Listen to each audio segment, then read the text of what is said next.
Welcome back to my YouTube channel Ideal Academy. Friends, ये जो है यूपी टीजीटी और पीजीटी के एग्ज़ाम नवंबर या दिसंबर में होने वाले हैं, उनके लिए जो एमसीक्यू की क्लास थर्ड जो है सीरीज़ है। तो चलिए स्टार्ट करते हैं हम लोग अपने क्वेश्चंस। हमारा पहला क्वेश्चन है, ऐसे व्यय जिनका एक लेखांकन अवधि तक लाभ मिलता है वह व्यय है। ऑप्शन नंबर ए दे रखा है आयगत व्यय, ऑप्शन नंबर बी दे रखा है पूंजीगत व्यय, ऑप्शन नंबर सी दे रखा है यानी ऑप्शन नंबर 3 है स्थगित व्यय, ऑप्शन नंबर 4 है इनमें से कोई नहीं। तो हमारा जो ऑप्शन नंबर ए है आयगत व्यय, ये उसका सही उत्तर है, आयगत व्यय। चलिए अगला प्रश्न देखते हैं। हमारा अगला प्रश्न है, पूंजीगत व्यय को किस विवरण में दर्शाया जाता है। ऑप्शन नंबर ए दे रखा है लाभ हानि खाता, ऑप्शन नंबर बी चिट्ठे के संपत्ति पक्ष में, ऑप्शन नंबर सी खाता व्यापार खाता में, ऑप्शन नंबर डी चिट्ठे के दायित्व पक्ष में। तो इसका जो राइट ऑप्शन है वो ऑप्शन नंबर बी है, चिट्ठे के संपत्ति पक्ष में। ठीक, पूंजीगत व्यय वो होता है जब कोई भी व्यापार में हम लोग पैसा कमाने के लिए या पूंजी कमाने के लिए जब हम कभी भी व्यय करते हैं तो उसे क्या कहते हैं, पूंजीगत व्यय कहते हैं। तो एक विवरण, ये जो जिस विवरण में दर्शाया जाता है वो कौन सा विवरण है, चिट्ठे के संपत्ति पक्ष में, यानी जो हमारी बैलेंस शीट होती है वो जो एसेट साइड में होता है उस साइड में हम लोग इसे दर्शाते हैं। अगला प्रश्न देखते हैं। हमारा अगला प्रश्न है, स्थायी संपत्तियों के बारे में क्या सही है। पहला दे रखा है जो 1 वर्ष की अवधि से अधिक वर्ष के लिए उपयोगी हो। दूसरा दे रखा है जिस पर मूल्यह्रास लगाया जाता हो। ऑप्शन नंबर 3 दे रखा है जो पुनः बेचने हेतु लगाई जाए। चौथा दे रखा है पॉइंट इसका जो व्यापार की क्षमता में वृद्धि करे। तो इसमें देखिए ऑप्शन दे रखे हैं, केवल एक सही है, केवल दूसरा सही है, 1, 2 और 4 सही है, या ऑप्शन नंबर डी 1, 2 या 3 सही है। तो इसका ऑप्शन नंबर सी जो है वो सही है, 1, 2 और 4, यानी पहला ऑप्शन और दूसरा ऑप्शन और तीसरा ऑप्शन, चौथा ऑप्शन सही है, यानी ऑप्शन नंबर सी सही है। अगला प्रश्न देखते हैं। हमारा अगला प्रश्न है, लेन देन का अर्थ है। ऑप्शन नंबर ए दे रखा है माल व सेवाओं का विनिमय, ऑप्शन नंबर बी दे रखा है माल व सेवाओं का मुद्रा में विनिमय, ऑप्शन नंबर सी दे रखा है माल व मुद्रा का विनिमय, ऑप्शन नंबर डी दे रखा है इनमें से कोई नहीं।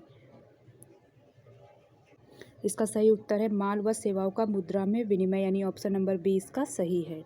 ठीक है, माल व सेवाओं का मुद्रा में विनिमय। लेन देन हमारे क्या होते हैं, जब हम कोई भी विनिमय करते हैं उसको किस में, मॉनेटरी टर्म में जब हम लोग लेन देन करते हैं, माल या सेवा आप लोग अपने पैसे के रूप में बेचते हैं तो उसे क्या कहते हैं, लेन देन कहते हैं। यही क्वेश्चन में पूछा गया है। अगला प्रश्न देखते हैं। हमारा अगला प्रश्न है, एक व्यक्ति जिसे फर्म को रुपए देने हैं वह है। ऑप्शन नंबर ए है लेनदार यानी क्रेडिटर्स, ऑप्शन नंबर बी है देनदार यानी डेटर्स, ऑप्शन नंबर सी है आपूर्तिकर्ता यानी सप्लायर्स, ऑप्शन नंबर डी है इनमें से कोई नहीं। तो इसका जो सही उत्तर है वो है ऑप्शन नंबर बी देनदार, यानी कोई एक व्यक्ति जिसे जो फर्म को रुपए देने वाला क्या कहते हैं, उसे देनदार बोलते हैं यानी डेटर बोलते हैं। ऑप्शन नंबर बी इसका सही है। अगला प्रश्न देखते हैं। हमारा अगला प्रश्न है, कौन से संचय यानी रिजर्व को चिट्ठे में नहीं लिखा जाता है। ऐसा कौन सा रिजर्व है जिसे हम बैलेंस शीट पर नहीं नोट करते हैं। ऑप्शन नंबर ए दे रखा है पूंजीगत संचय, ऑप्शन नंबर बी दे रखा है आयगत संचय, ऑप्शन नंबर सी दे रखा है गुप्त संचय, ऑप्शन नंबर डी दे रखा है सामान्य संचय। तो इसका सही उत्तर है ऑप्शन नंबर सी जो है गुप्त संचय। गुप्त संचय को हम लोग बैलेंस शीट में नहीं दिखाते हैं। अगला प्रश्न देखते हैं। हमारा अगला प्रश्न है, ऐसी संपत्तियां जो 1 वर्ष के भीतर नकद में परिवर्तित की जा सकती हैं कहलाती हैं। स्थायी संपत्तियां बी दे रखा है ऑप्शन, चालू संपत्तियां ऑप्शन नंबर सी दे रखा है विनियोग, ऑप्शन नंबर डी दे रखा है अदृश्य संपत्तियां। तो इसका जो सही उत्तर है वो है ऑप्शन नंबर बी यानी चालू संपत्तियां। ठीक, अगला प्रश्न देखते हैं। हमारा अगला प्रश्न, निम्नलिखित में से कौन सा प्रत्यक्ष व्यय है। ठीक, यानी डायरेक्ट एक्सपेंसेस हमें बताना है। ऑप्शन नंबर ए दे रखा है carriage outward, option number B दे रखा है carriage inward, option number C दे रखा है salary and wages, option number D दे रखा है कमीशन। तो आपको इनमें से सही उत्तर बताना है। हमारा सही उत्तर है option number B carriage inward. चलिए अगला प्रश्न देखते हैं। हमारा अगला प्रश्न, निम्नलिखित में से कौन सा एक स्थगित व्यय है। ऑप्शन नंबर ए दे रखा है कैरेज, ऑप्शन नंबर बी दे रखा है factory rent, option number C दे रखा है salary and wages, option number D दे रखा है प्रिलिमिनरी एक्सपेंसेस। तो जो ऑप्शन नंबर डी है इसका प्रिलिमिनरी एक्सपेंसेस, ये इसका राइट ऑप्शन है। ठीक है, अगला प्रश्न देखते हैं। हमारा अगला प्रश्न निम्नलिखित को सुमेलित कीजिए। और ए के साइड दे रखा है प्रत्यक्ष व्यय, अप्रत्यक्ष व्यय, पूंजीगत व्यय, स्थगित व्यय। दूसरे साइड दे रखा है वेतन, भारी विज्ञापन, भूमि खरीदी और मजदूरी। तो इसमें से हमें मैचिंग करना है। देखिए जो हमारा प्रत्यक्ष व्यय है, ठीक, तो ये क्या है हमारी मजदूरी। ठीक, जब हम कोई मजदूरी करते हैं तो हमें प्रत्यक्ष करवाते हैं तो एक्सपेंसेस होता है। और हमारा जो अप्रत्यक्ष व्यय है वो वेतन है। ठीक, और जो पूंजीगत व्यय है वो क्या है, भूमि खरीदी। ठीक, और जो हमारा डी ऑप्शन है उसमें क्या है, स्थगित व्यय यानी भारी विज्ञापन। तो इसमें से हम लोगों का जहाँ पे 4 1 3 2 जहाँ पर सही है वो ऑप्शन हम लोगों का सही होगा। देखिए 4 यहाँ पर ये नहीं है, ए में नहीं है, ये गलत, तो बी में नहीं है, ये भी गलत। देखिए इन दोनों में 4 है पहले। ठीक, और फिर 1 भी है, सी हमारा सी में तीसरा होना चाहिए और इसमें दूसरा दे रखा है, तो ये भी गलत, यानी ऑप्शन नंबर डी इसका सही है। चलिए अगला प्रश्न देखते हैं। हमारा अगला प्रश्न निम्नलिखित में से कौन सी आयगत आय नहीं है। ऑप्शन नंबर ए दे रखा है sale of scrap, option number B दे रखा है dividend received, option number C दे रखा है डिबेंचर, ऑप्शन नंबर डी दे रखा है बैड डेब्ट्स रिकवर्ड। तो इसका जो सही उत्तर है वो है ऑप्शन नंबर सी यानी डिबेंचर। ठीक, आयगत व्यय नहीं है डिबेंचर, बाकी ये सब हैं। चलिए अगला प्रश्न देखते हैं। हमारा अगला प्रश्न क्रेता द्वारा विक्रेता को क्रय वापसी पर सामान्यतः जारी किया जाता है। ऑप्शन नंबर ए दे रखा है debit note, option number B दे रखा है credit note, option number C दे रखा है purchase book, option number D दे रखा है सेल्स बुक। तो इसका जो ए ऑप्शन है वो सही है, डेबिट नोट। ठीक, जब क्रेता द्वारा विक्रेता को क्रय वापसी पर जो नोट जारी किया जाता है उसे क्या कहते हैं, डेबिट नोट कहते हैं। अगला प्रश्न देखते हैं। हमारा अगला प्रश्न है क्रेडिट नोट प्रयोग किया जाता है। एक मिनट, अब सही, क्रेडिट नोट प्रयोग किया जाता है। ऑप्शन नंबर ए दे रखा है क्रय वापसी बही में, ऑप्शन नंबर बी दे रखा है विक्रय वापसी बही में, ऑप्शन नंबर सी दे रखा है क्रय बही में, ऑप्शन नंबर डी दे रखा है विक्रय बही में। तो इसका जो सही उत्तर है वो है ऑप्शन नंबर बी विक्रय वापसी बही। ठीक है, ऑप्शन नंबर बी इसका सही है, विक्रय वापसी बही।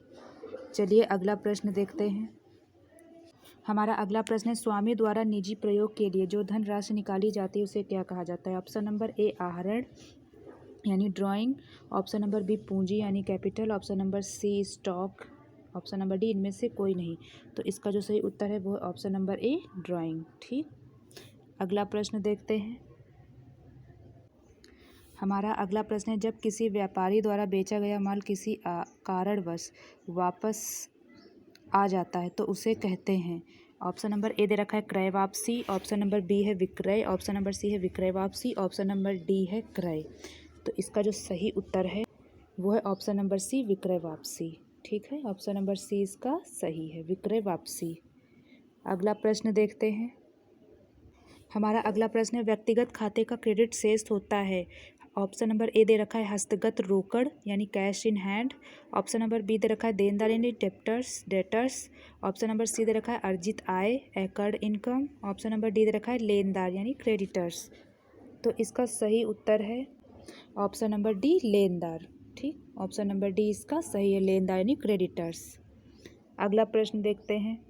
हमारा अगला प्रश्न है निम्नलिखित में से चालू दायित्वों में शामिल है। ऑप्शन नंबर ए अल्पकालीन ऋण, ऑप्शन नंबर 2 पूर्वदत्त किराया, ऑप्शन नंबर 3 उपार्जित ब्याज, ऑप्शन नंबर 4 बैंक अधिविकर्ष। तो इसमें से जो देखिए पहला दे रखा है 1 2 4 सही है, ऑप्शन नंबर बी दे रखा है 1 2 या 3 सही है, ऑप्शन नंबर सी दे रखा है 1 और 4 सही है, ऑप्शन नंबर डी दे रखा है 1 2 3 4 सभी सही है। तो इसका जो राइट ऑप्शन है वो है ऑप्शन नंबर सी यानी 1 और 4 सही है, यानी अल्पकालीन ऋण और बैंक अधिविकर्ष। ठीक, ये सही है, तो ऑप्शन नंबर सी इसका सही है। अगला प्रश्न देखते हैं। हमारा अगला प्रश्न, निम्नलिखित में से आहरण का उदाहरण है। ऑप्शन नंबर ए, व्यापारी द्वारा जीवन बीमा प्रीमियम का भुगतान। ऑप्शन नंबर बी, मकान मालिक को मकान का किराया चुकाया। ऑप्शन नंबर सी, आयकर का भुगतान। ऑप्शन नंबर डी, उपर्युक्त सभी। तो इसका ऑप्शन नंबर डी सही है, उपर्युक्त सभी। ये सभी हमारे क्या है, आहरण है, मतलब ड्राइंग्स हैं। ड्राइंग्स क्या होती हैं, जब कभी भी व्यक्ति बिजनेस में से अपने पर्सनल यूज़ के लिए कोई भी पैसे निकालता है तो उसे क्या कहते हैं, आहरण यानी ड्राइंग बोलते हैं। अगला प्रश्न देखते हैं। हमारा अगला प्रश्न है, लेखांकन मानकों की आवश्यकता है। ऑप्शन नंबर ए दे रखा है, सूचनाओं के विभिन्न उपयोगकर्ताओं को सूचना देना। ऑप्शन नंबर बी दे रखा है, लेखांकन सूचनाओं में एक रूपता, प्रासंगिकता तथा पूर्ण प्रकटीकरण। ऑप्शन नंबर सी दे रखा है, विभिन्न लेखांकन इकाइयों द्वारा वैकल्पिक लेखांकन के प्रयोग में सहायता। ऑप्शन नंबर डी दे रखा है, उपर्युक्त सभी।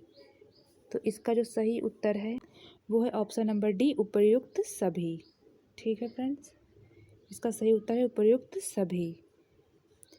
तो फ्रेंड्स, ये थे आज के क्वेश्चन। तो आपको अगर ये वीडियो पसंद आया हो तो चैनल को सब्सक्राइब, वीडियो को लाइक और जितना हो सके मैक्सिमम बच्चों को शेयर कीजिए। Thank you so much. और कमेंट करके बताइएगा आप लोग ज़रूर कि आपको ये वीडियो कैसा लगा। Thank you.